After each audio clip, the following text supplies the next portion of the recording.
Ya Allah. Alhamdulillah banget. Hari ini aku merasa sangat berguna. Batin Daisy yang melakukan peregangan kedua tangan di tengah kedua matanya yang terpejam.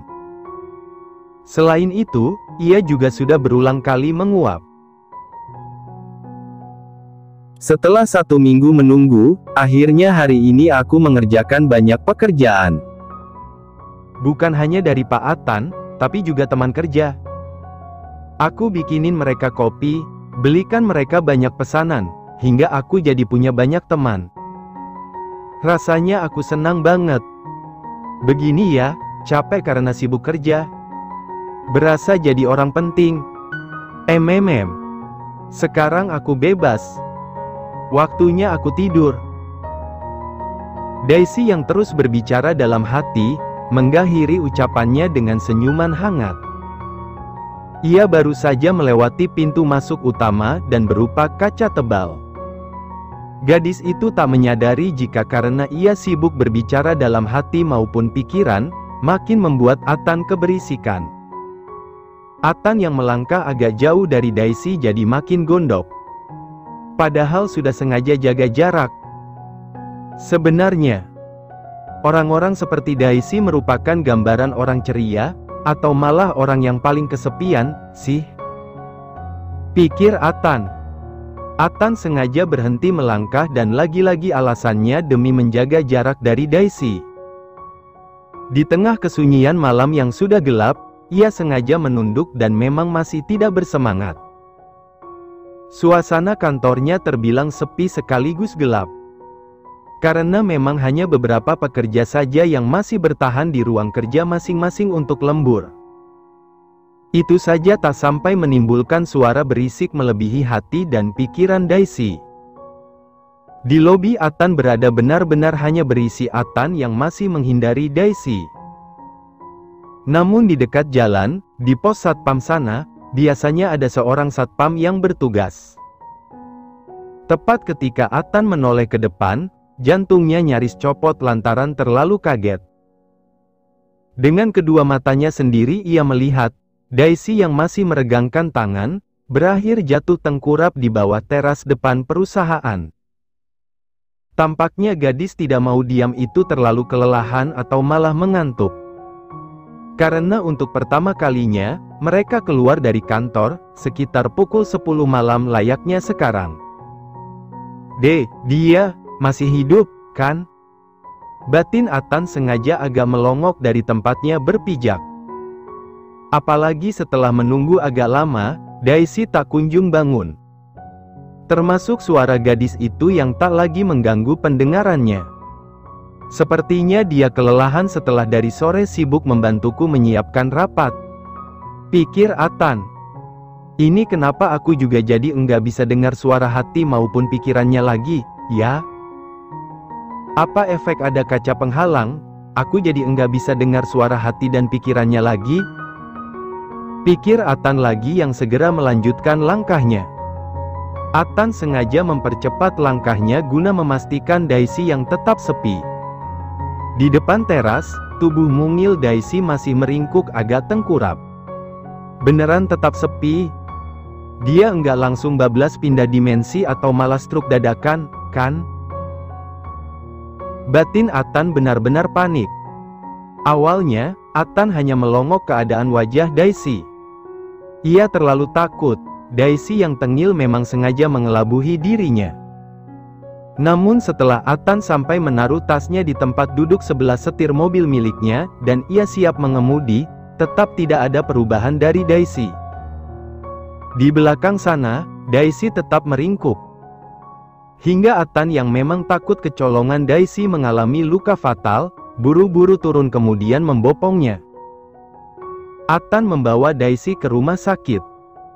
Sampai di depan klinik terdekat, Atan segera membopong Daisy lagi.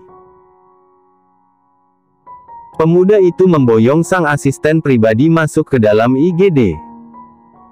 Ini kenapa, Kak? Sergah dokter yang bertugas di dalam IGD menanyakan penyebab Daisy seperti sekarang ini, kepada Atan. Tadi dia jatuh. Abis itu sepi, enggak ada suaranya lagi. Ucap Atan jujur sejujur-jujurnya di tengah jantungnya yang deg-degan parah. Ia juga sampai berkeringat dingin. Gitu-gitu, Daisy anak Pak Mario.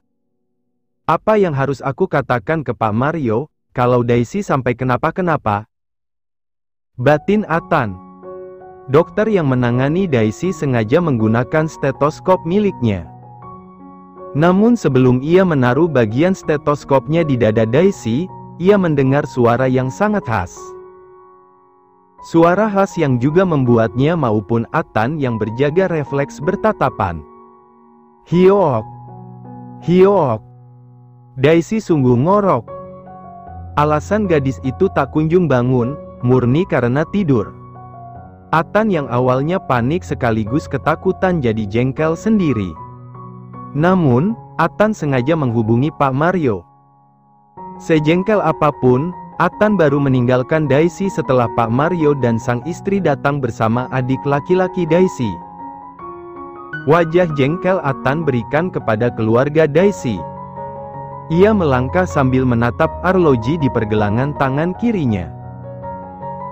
Sudah pukul 11:30 malam hingga di tengah emosinya, bibirnya berucap keji. Jika dia tidak niat kerja, jangan dipaksa. Saya tidak butuh pekerja seperti dia. Atan tahu, mengambil keputusan ketika sedang emosi bukan hal yang dibenarkan. Layaknya membuat janji ketika sedang bahagia dan sangat tidak dibenarkan. Namun, pada kenyataannya Atan sudah tidak tahan. Daisy yang selalu berisik, selalu saja merepotkan. Selain Daisy yang bagi Atan terlalu ceroboh. Bagi Atan, Daisy belum siap terjun ke dunia kerja. Daisy hanya coba-coba dan tentu saja bukan karyawan yang Atan butuhkan. Haduh! Refleks orang tua Daisy. Pak Mario memilih mengejar Atan, sementara sang istri dan juga putranya yang kiranya sebaya Ren, memilih menyusul Daisy. Yang mereka tahu dari Atan, Daisy masih tidur di IGD dan sampai sekarang belum berhasil dibangunkan. Benar saja, di salah satu ruang IGD yang hanya tertutup tirai, Daisy masih ngorok. Dokter yang mengarahkan mereka juga sampai memasang wajah kelah sambil menggeleng tak habis pikir. Mas Atan, tolong maafkan Daisy, Mas. Mohon Pak Mario sambil terus berlari di sisi Atan. Sebelumnya, ia belum pernah melihat Atan seemosi bahkan sangat kecewa layaknya sekarang. Pak Mario yang sudah mengabdi selama 10 tahun ke keluarga Atan, baru merasakan imbas marah dari seorang Atan yang sekadar bicara kepadanya, seolah tidak sudi.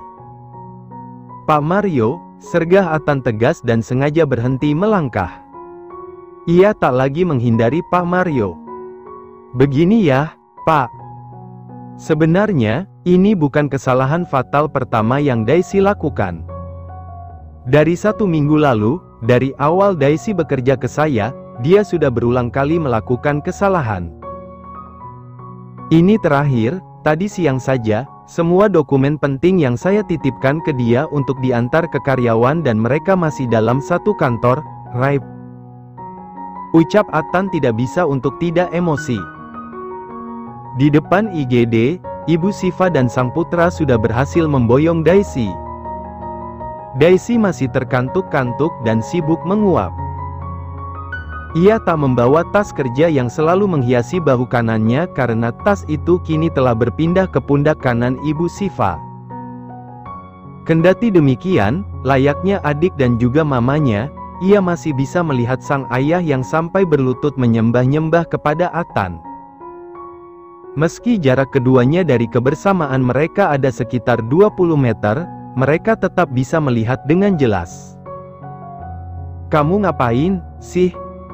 Aduh. Ibu Siva langsung tidak bisa berkomentar. Aku. Apa kemarahan bos Atan masih ada kaitannya dengan dokumen-dokumen itu? Yang harusnya aku antar, tapi mendadak hilang.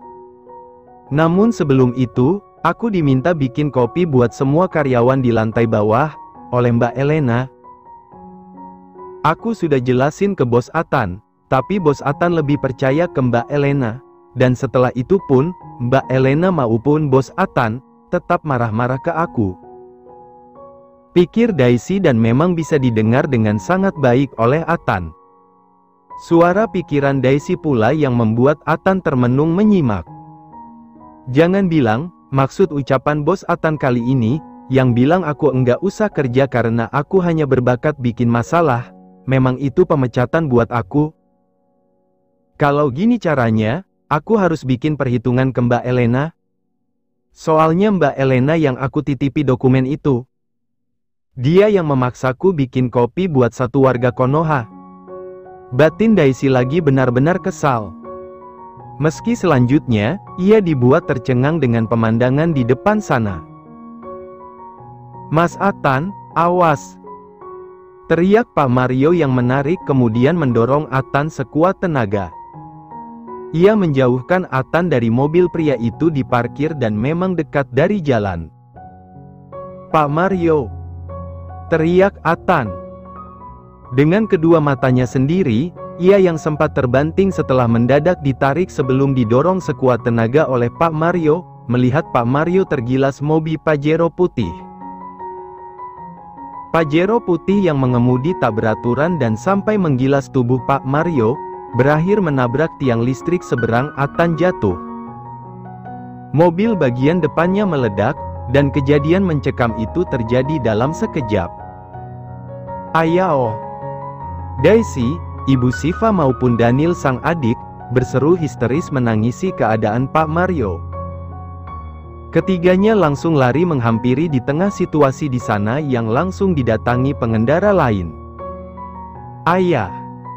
Ayah! Jangan begini ayah. Ayah. Ayah, aku mohon buka mata ayah. Ayah harus bangun, ayah. Air mata Daisy kian sibuk berjatuhan dan tak lagi bisa dihitung. Melepas kepergian sang ayah yang ditangani di dalam IGD membuat Daisy linglung. Bibirnya yang bergetar tak lagi menghasilkan suara. Sementara kedua kakinya yang awalnya berdiri kokoh, perlahan gemetaran dan mengantarkannya terduduk lemas. Tak jauh dari Daisy, sang mama sudah jatuh pingsan dan membuat Daniel menangisinya. Daniel memangku Ibu Shiva tak jauh dari depan ruang IGD. Sementara itu, Atan yang sampai terlibat membopong Pak Mario, juga tak kalah hancur dari keluarga Pak Mario. Atan menitikkan air mata memandangi Daisy, Ibu Shiva, maupun Daniel. Ibu! Ayah! Tolong buka mata kalian. Aku mohon, tangis Daniel sesenggukan sambil mengusap-usap wajah sang mama yang basah oleh air mata sekaligus keringat. Atan melihat semua kehancuran itu. Termasuk suara hati Daisy yang menyayangkan sekaligus menyesalkan keadaan. Ayah! Kenapa jadi begini? Kenapa bukan aku saja yang tertabrak? Bukankah ketimbang ayah, aku jauh tidak berguna? Bukankah selama ini, bakatku hanya bikin susah? Batin Daisy dan sukses membuat Atan yang mendengarnya kacau. Dada Atan bergemuruh parah di tengah jantungnya yang berdetak kencang. Bersamaan dengan itu, air matanya juga jadi sibuk berjatuhan. Aku enggak boleh lemah. Kalau bukan aku, siapa lagi yang urus ayah? Batin Daisy. Ia berusaha berdiri bahkan bangkit. Meski kedua kakinya yang gemetaran, tak kuasa membuatnya melakukannya. Karena yang ada, ia terus terjatuh. Bahkan ketika akhirnya sang ayah diboyong dari sana. Sang ayah dipindah ke ruang operasi. Daisy terus berusaha, tapi ia nyaris tetap berada di tempat. Padahal, tangan dan kedua kaki Daisy terus bergerak. Kini, Daisy yang terdiam pasrah, menunduk seiring ia yang teringat. Daisy masih sangat ingat, kedua kaki sang ayah remuk. Sementara bersuara saja, sang ayah yang awalnya melotot, tak lagi bisa. Tadi, Atan sendiri yang memboyong Pak Mario secara langsung hingga UGD. Pakaian Atan, khususnya pakaian bagian depan tubuh Atan, jadi basah darah Pak Mario.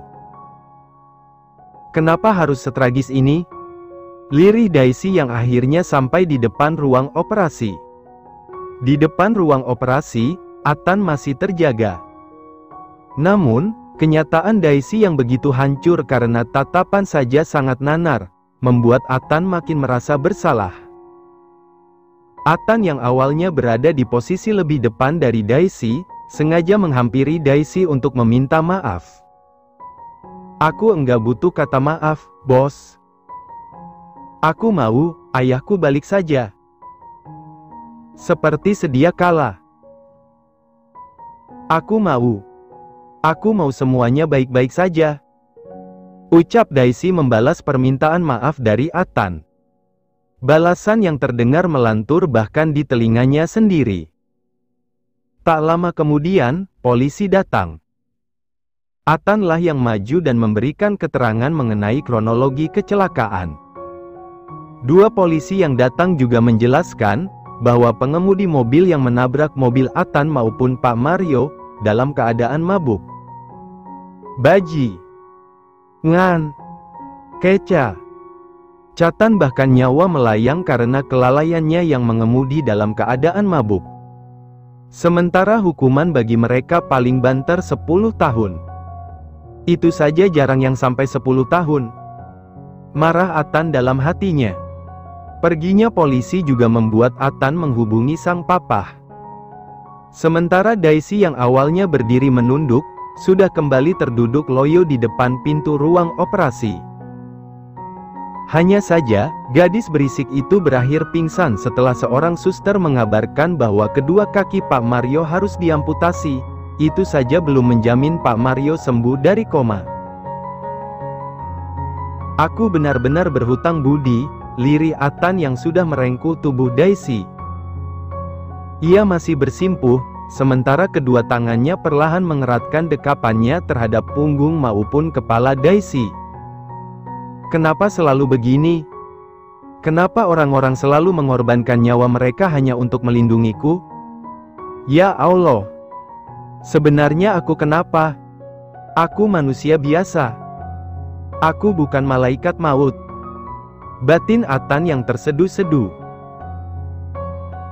Atan menyalahkan dirinya atas apa yang menimpa Pak Mario. Daisy terbangun di keesokan harinya. Dengan pakaian masih berlumur darah, harapan bahwa apa yang menimpa sang ayah hanya mimpi buruk, pupus sudah. Itu beneran bukan mimpi. Panik Daisy buru-buru menarik paksa selang infus dari punggung jari tangan kirinya. Karena memang, Daisy sampai di infus. Daisy meninggalkan ruang rawatnya dengan sangat buru-buru. Ibu Hasna yang awalnya terjaga di bangku tunggu depan ruang rawat Daisy, kewalahan menyusul. Daisy, ayah kamu masih di ICU. Seru Ibu Hasna dan sukses mematahkan langkah Daisy. Daisy yang jadi sempoyongan, berangsur menoleh bahkan balik badan. Ia menatap nanar sekaligus tak percaya Ibu Hasna. Wanita itu tetap melangkah tergesa menghampirinya. Ibu Rein. Daisy tak menyadari dirinya sampai salah sebut nama. Ayahku bisa sembuh, kan? Biarkan aku saja yang menggantikannya. Tolong bilangkan ke dokternya. Enggak apa-apa, aku ikhlas. Lanjutnya masih berucap lirih. Perasaan Ibu Hasna jadi campur aduk. Apalagi alasan Pak Mario seperti sekarang karena sopirnya itu berusaha melindungi Atan. Tak lama kemudian, akhirnya Daisy bertemu ibu maupun adiknya. Keduanya masih duduk loyo di ruang tunggu sekitar ICU Pak Mario dirawat. Daisy menitikkan air matanya dan tetap gagal berusaha tegar.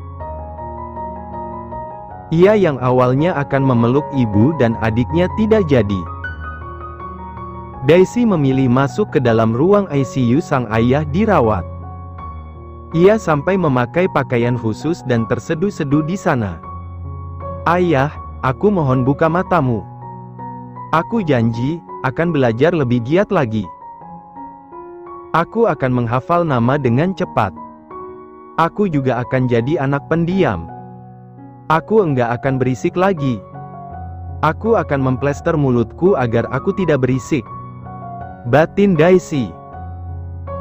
Di tempat berbeda dan itu di kantor milik Rein, Elena merasa puas bahkan menang. Si karyawan baru beneran dipecat? Batin Elena yang sampai mengintip dari balik pintu ruang kerja Daisy yang juga menjadi pintu utama ruang kerja Attan.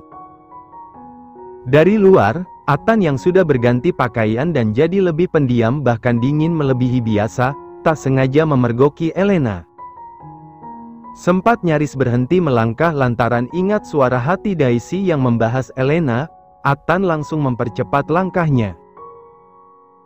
Bertepatan dengan Elena yang senyum-senyum puas karena Daisy tak ada di ruang kerjanya, menyudahi intipannya.